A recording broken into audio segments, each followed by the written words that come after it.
Նարեկ Կիրակոսյան Factor TV հարցը սուղում եմ Նիդերլանդների նախարարին, նախ կխնդրեմ ասել պարոն նախարար, արդյոք այս ստորագրված փաստաթուղթը ենթադրում է նաև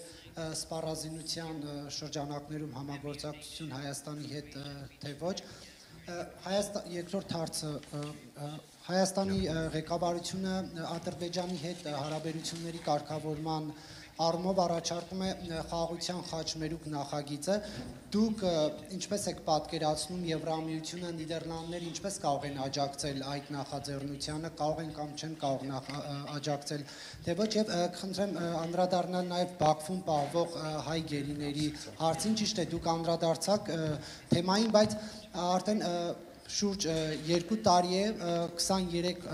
հոգի Ադրբեջան առաջ անօրինական պայմաններում նրանք խոշտանգվում են, բռնությունների են ենթարկվում, այդ դատավարություններն անցնում է ավտորիտար ռեժիմում առանց անկախ լրատվամիջոցների եւ իրավապաշտպանների ներկայության։ Դուք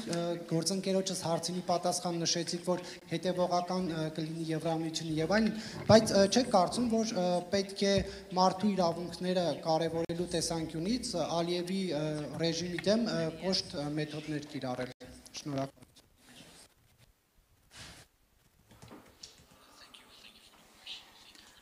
Շատ շնորհակալ եմ հարցի համար, շնորհակալ եմ ռազմավարական գործընկերության հարցի համար։ Կարող եմ հաստատել ռազմավարական գործընկերությունը Հայաստանի եւ Նիդերլանդների մեջ, այո, սա դեմ չէ որևէ մեկին, սա Ադրբեջանի դեմ չէ, սա Թուրքիայի դեմ չէ, սա որևէ մեկի դեմ չէ։ Ես տեսնում եմ, որ Հայաստանը փորձում է բալանսավորել իր արտաքին քաղաքականությունը եւ այդ համատեքստում է, որ մենք ուզում ենք բարձրացնել երկու երկրների միջև մեր համագործակցությունը, ուստի բարձրացնելով մեր համագործակցությունը Հայաստանի եւ ԵՄ-ի միջև, սա եւս կհանգեցնի դրան բնականաբար, որ մենք անդամ երկրներից մեկն ենք։ Սա ռազմական զինամթերքի որևէ կետեր չունենք։ Մենք շատ այլ կետեր կան, որոնցով կարող ենք ամրապնդել մեր հարաբերությունները ունենք տնտեսական ոլորտում, արտաքին քաղաքականությանը զանազան դրույթներ կա, որոնք կարող ենք ամրապնդել մեր հասարակությունների միջև կապերը կարող ենք ամրապնդել, բայց այստեղ ռազմական համագործակցություն չի ենթադրում, ոչ էլ սպառազինության հետ որևէ կապ կա։ Մենք սատարում ենք խաղաղության ձեռքբերում Հայաստանի եւ Ադրբեջանի միջև եւ հարաբերությունների նորմալացում Հայաստանի եւ Թուրքիայի միջև։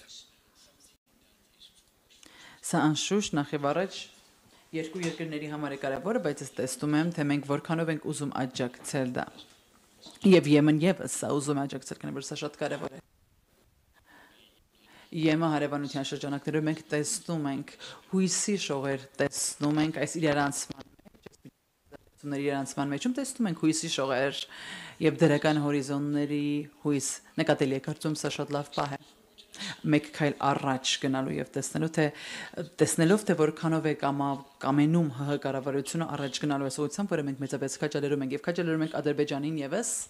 քաջալերում ենք Թուրքիային եւս շարունակելու իրենց քայլերը դեպի Հայաստան կանոնակարգելու ավելի կարգավորելու կարծում սա տարածաշրջանի բարգավաճման համար լավ քայլ կլինի եւ ընդհանուր առմամբ ինչպես նաեւ Եվրոպայի։ Ինչ վերաբերում է գերիների հարցին կարծում ընդհանուր առմամբ պատասխանել եմ այդ հարցին, խնդրում եմ վստահ եղեք։ Հավաստիացնում եմ ձեզ, որ Նիդերլանդներից եւ ԵՄ-ի կողմից մենք կշարունակենք մեր ուշադրությունը սևեռելու այս հարցի շուրջ եւ շարունակում ենք հավատալ, որ գերիները պետք է վարվեն լավ եւ արդար դատավարության իրավունքները նրանց պետք է պահպանվեն։ Այս հարցը մենք այո կշարունակենք բարձրացնել նաեւ Բաքվում։ Այս հարցի շուրջ չեմ ընդայնի ես այս հարցը, քանի որ բայց իմացեք, որ սա մի հարց է, որին մենք մեր ուշադրությունը սևեռում ենք։ Վստահ եղեք, շնորհակալ եմ։ Շնորհակալություն արգելի գործ։ Thank you very much. Thank you very much. Thank you.